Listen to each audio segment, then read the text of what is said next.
104,9 FM Vida. Mensagem da Cruz. Apresentação: Renato Brumoschinkel. Bom dia! Bom dia! Bom dia! Bom dia! 104,9 FM. Bom dia! Mensagem da Cruz.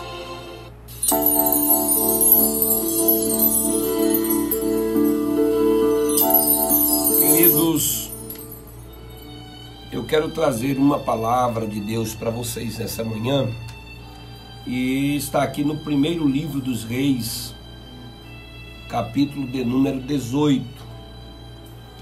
Essa semana nós recebemos vários pregadores na nossa congregação ali onde sou pastor, que é a Igreja Assembleia de Deus da Consolação, aqui no bairro do Pequi, e estamos numa campanha de oração de 12 dias de oração, 12 meses de bênção, e já realizamos esse propósito já há 7 anos, e Deus tem nos honrado e nos abençoado aqui na cidade de Eunápolis com esse trabalho.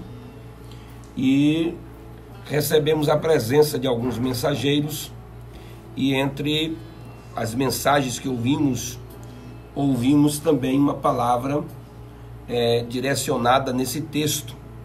E eu quero compartilhar com você que está agora me assistindo, com você que está me ouvindo, que o Senhor Jesus possa tocar o seu coração através dessa palavra. A palavra de Deus diz no livro de 1 Reis, capítulo de número 18, que o profeta Elias desafia ali os profetas de Baal, e depois ele então avisa a Acabe que ele pudesse se preparar, que Deus iria enviar uma grande nuvem. E o versículo 41 diz assim: então disse Elias a Acabe: sobe, come e bebe, porque há ruído de uma abundante chuva. E Acabe subiu a comer e a beber, mas Elias subiu ao cume do Carmelo, e se inclinou por terra e pôs o seu rosto entre os seus joelhos, e disse ao seu servo: sobe agora, olha para o lado do mar. E subiu e olhou, e disse: não há nada. Então disse ele: volta lá 7 vezes. E sucedeu que a 7ª vez disse: eis que aqui uma pequena nuvem, como a mão de um homem, subindo do mar. Então disse ele: sobe e dize a Acabe: aparelha o teu carro e desce, porque para que a chuva não te impeça. E sucedeu que, entretanto, os céus se enegreceram com nuvens e vento, e veio uma grande chuva, e Acabe subiu ao carro e foi para Jezreel. Amém? Queridos, esse texto sagrado é um texto muito conhecido, um texto muito forte das Escrituras, e ele sempre traz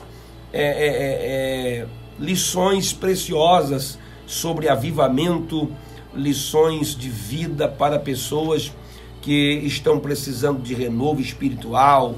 E enfim, esse texto de Elias é talvez um dos textos mais pregados e mais conhecidos da história bíblica. E eu quero nessa manhã compartilhar uma porção da palavra de Deus com você que está me ouvindo agora, você que está nos ouvindo. Preste atenção, Deus quer falar ao seu coração nessa manhã. Talvez você tenha passado aí momentos difíceis na sua vida, e a palavra de Deus nada melhor para falar ao seu coração. Essa época aqui de Elias era uma época de muitos desafios. A nação de Israel estava enfrentando crises econômica, estava enfrentando crise espiritual, estava enfrentando uma crise política. Se você começar a ler o texto desde o capítulo 10 de 1 Reis, você vai ver que não parava rei em Israel. Era um rei sucedendo o outro, e ao mesmo tempo a crise espiritual estava tão terrível, que cada rei que vinha pior do que o anterior. o escritor dos reis dizia assim: e este rei foi pior do que o seu pai, e este foi pior do que o seu pai. Cada vez era uma expressão assim, era pior do que o anterior, porque a nação de Israel estava vivendo uma crise moral, uma crise espiritual, e imergido no pecado. O rei Acabe aqui, que é o rei do governo, do momento em que Elias sucede como profeta, surge, né, como profeta, o texto sagrado vai nos dizer que este rei, ele era comandado pela própria esposa. A esposa, na verdade, é que era a rainha de fato de mandar no país, com as suas idolatrias, com os seus pecados, com as suas iniquidades. E o texto sagrado diz que ele é aquele homem que não dá diretrizes para o seu casamento, não tem diretrizes a oferecer para a nação de Israel, de sorte que a nação está no completo descontrole.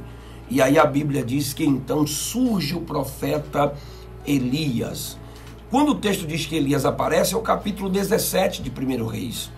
Você percebe, querido, que Elias surge do nada. Quem é o tisbita de Jezreel, né, ali de Gileade? Não tem expressão. Elias é um anônimo. Elias é alguém que Deus chama, você não sabe quem é o pai, quem é a mãe, não tem uma reputação histórica de profetas na sua linhagem. Você procura sobre Elias e você não encontra. Elias não chegou a escrever nem um rolo, né, sagrado do Antigo Testamento, mas há veracidades, verdades e profecias registradas por outros cronistas que registrou do seu ministério. Então Elias é alguém que surge no cenário do nada, alguém que surge, aparece e começa a ser usado por Deus.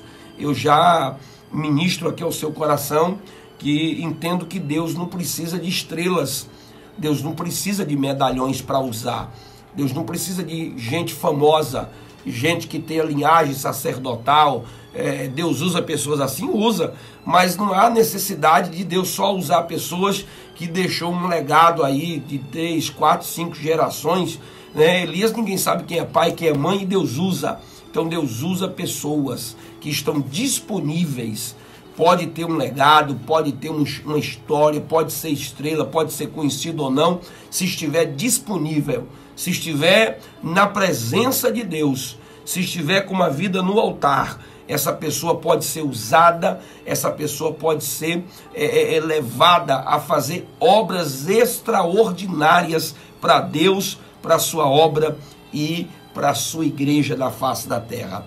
Elias surge, e a primeira consequência que Israel começa a sofrer como consequência dos seus erros são, né, uma chuva terrível. Elias diz: olha, vai ficar sem chover, não vai cair nem orvalho. Meu irmão, pense aí, quando fica sem chover alguns dias, é tormento, né? Tormento terrível.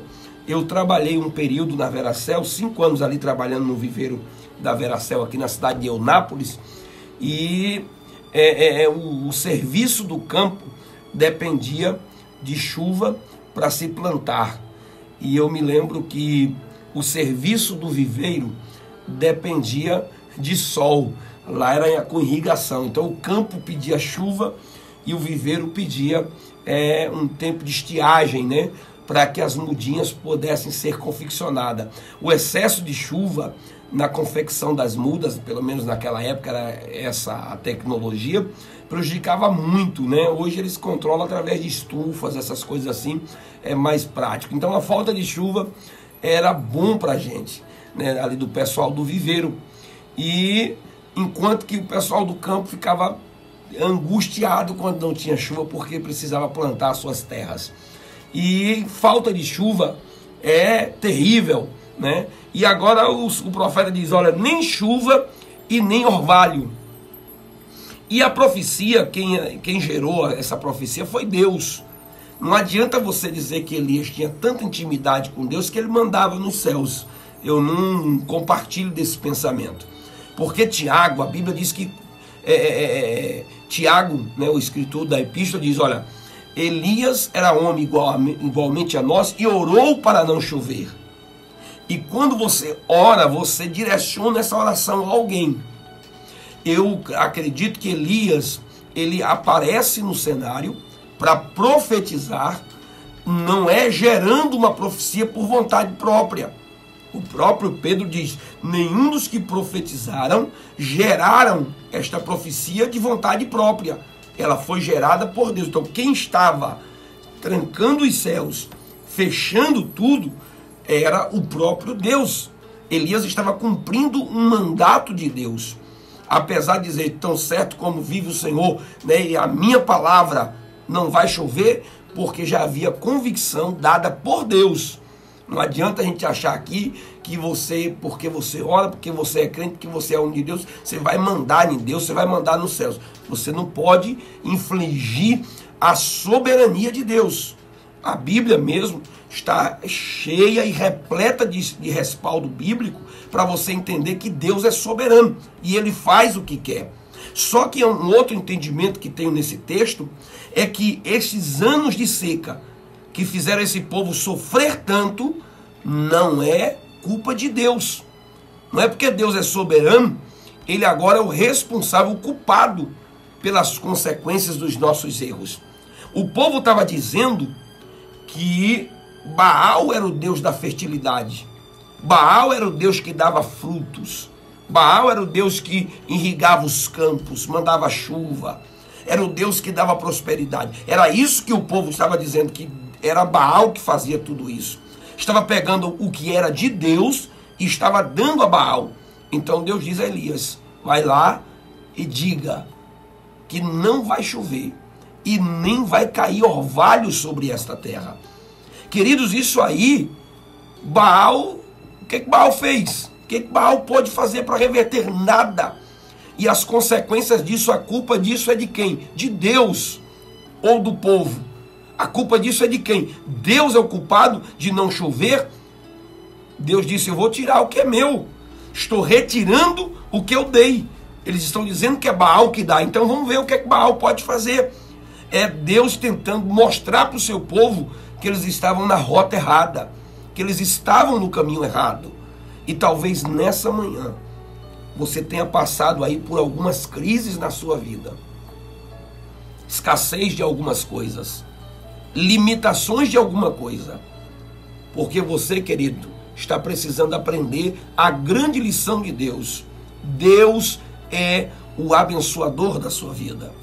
O próprio Deus advertiu Israel: ao chegar na vossa terra, não diga que foi o seu braço. Não atribua aos povos aquilo que eu estou fazendo por vocês.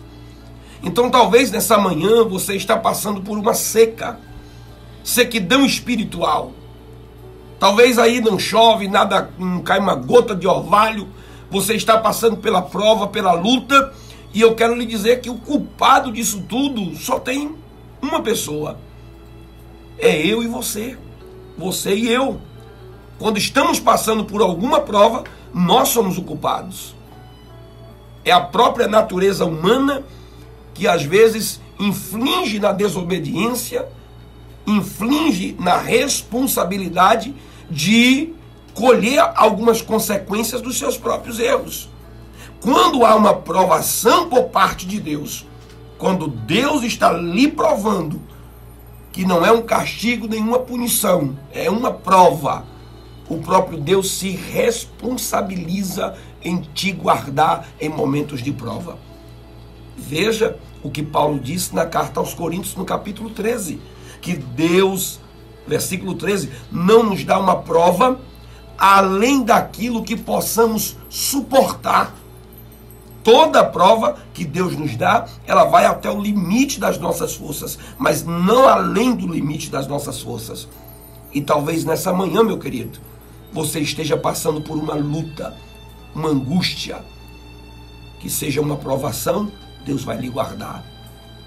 Mas talvez você está passando, querido, por uma situação que é uma consequência das suas próprias escolhas. Seu pai lhe avisou, sua mãe lhe avisou, seus irmãos lhe avisaram, mensagens foram ministradas para você e você agora tem colhido consequências terríveis na sua vida. Você já não sabe mais o que fazer. As consequências estão aí e se instaurou de maneira que você já não consegue mais ver horizontes bonitos na sua vida. Para todos os lados que você olha, a sequidão está instaurada.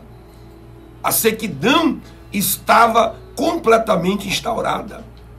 E você está pensando que às vezes essas provas, essas lutas que a gente passa nos ensina facilmente? 3 anos e 6 meses, eu disse, 3 anos e 6 meses. Israel numa prova terrível. Mas mesmo assim, lá no Monte Carmelo, ainda havia 850 profetas falsos, mentirosos, gente que não tinha comunhão com Deus e vivia se banqueteando da mesa de Jezabel, gente que queria se dar bem, que queria comer, usufruir do alimento.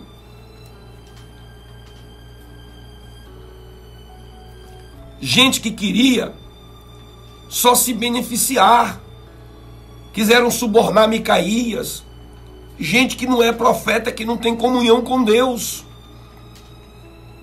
Querido, talvez você nesse momento tão difícil, é muito comum as pessoas ficarem muito carentes, e aí começar a ouvir tantos espíritos enganadores, tantos falsos profetas, tem tanta gente mentindo por aí,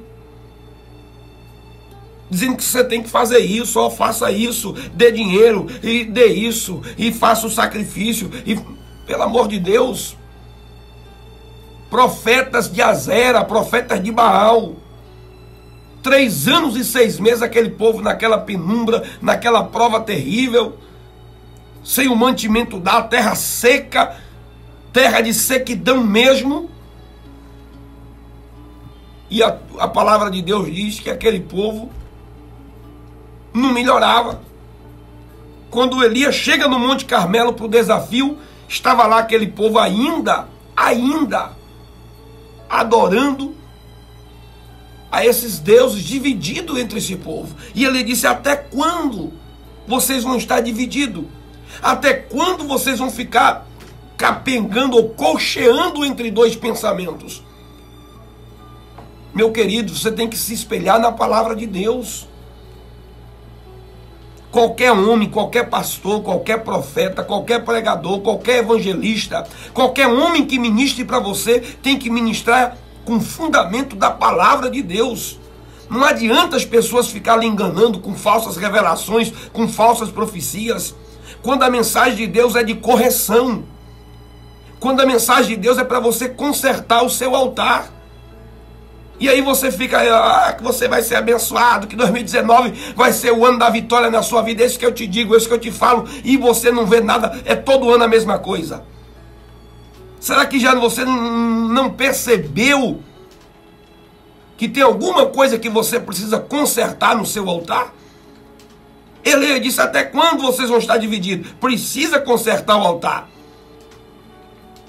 E o texto diz que Elias desafia os profetas, você conhece o texto? Conserta o altar, Deus responde com fogo e depois responde com chuva. Elias ouviu ruídos das chuvas antes mesmo da chuva chegar. Mas o altar tinha consertado. Não foi antes de consertar o altar que ele ouviu barulho de chuva. Ele ouviu barulhos de chuvas fortes, ruídos, depois que consertou o altar. Depois que restaurou a comunhão com Deus. Depois que os profetas de Baal foram envergonhados. Não aceite ser enganado por ninguém. Você tem a Bíblia na sua mão. Você tem a palavra de Deus na sua mão. Não adianta você ficar comprando água, sal, rosa, flor. Não adianta você ficar comprando os amuletos sagrados, cheio de amuleto, fazendo voto de prosperidade, fazendo tantas coisas, tanta coisa mesmo.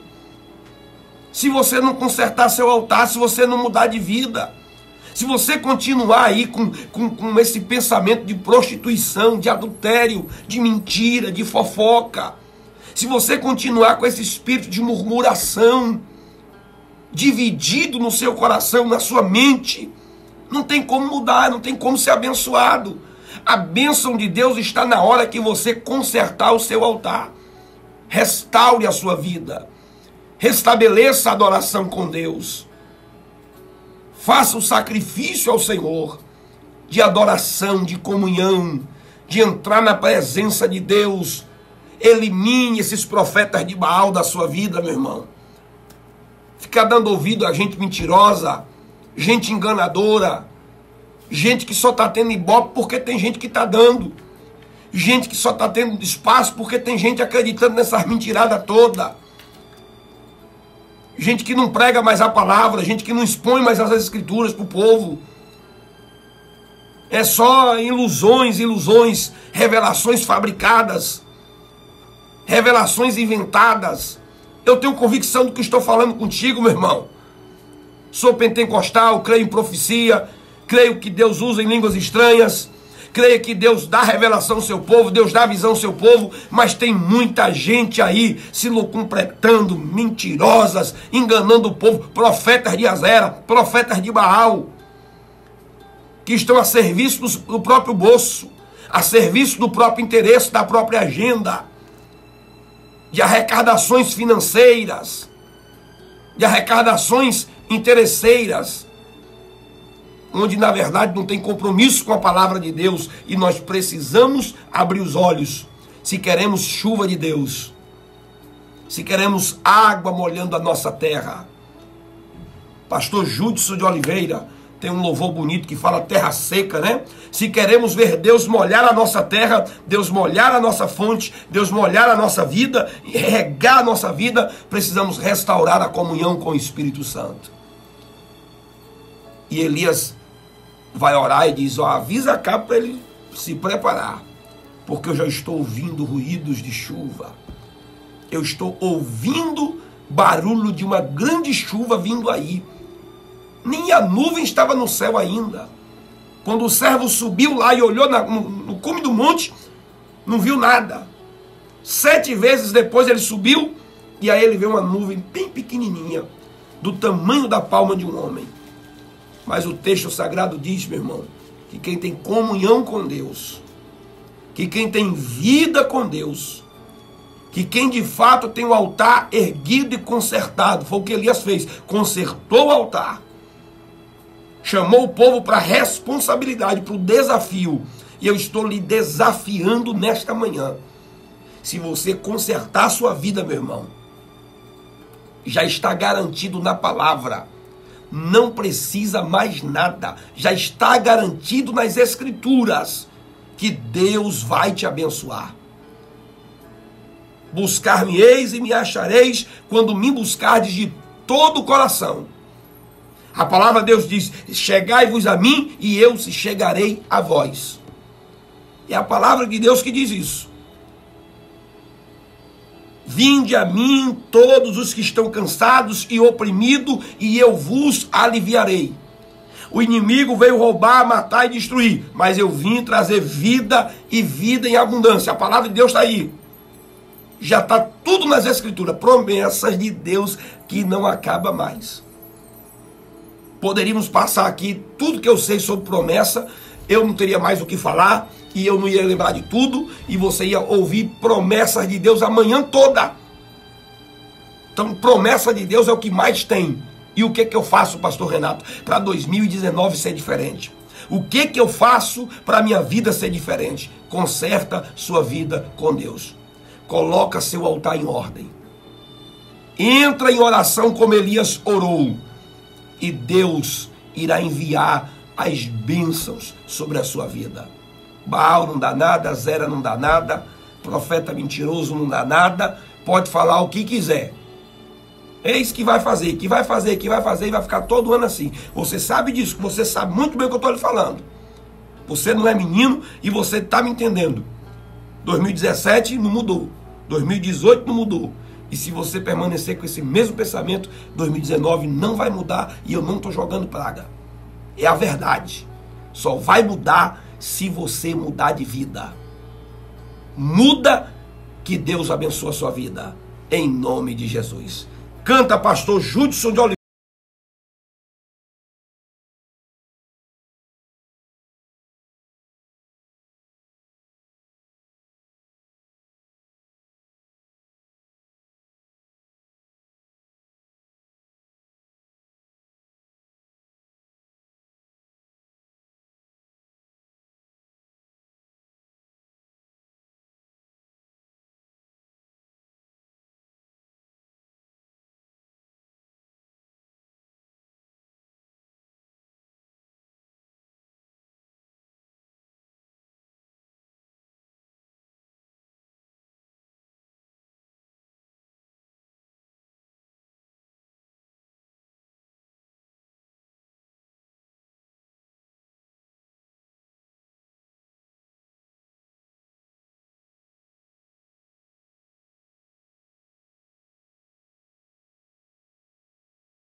Maravilha, maravilha. Queridos, eu quero agradecer você pela audiência. Você que ouviu o programa Mensagem da Cruz nessa manhã, através das redes sociais e também através aqui da radiofmvida.com.br, através do Facebook, através da 104,9.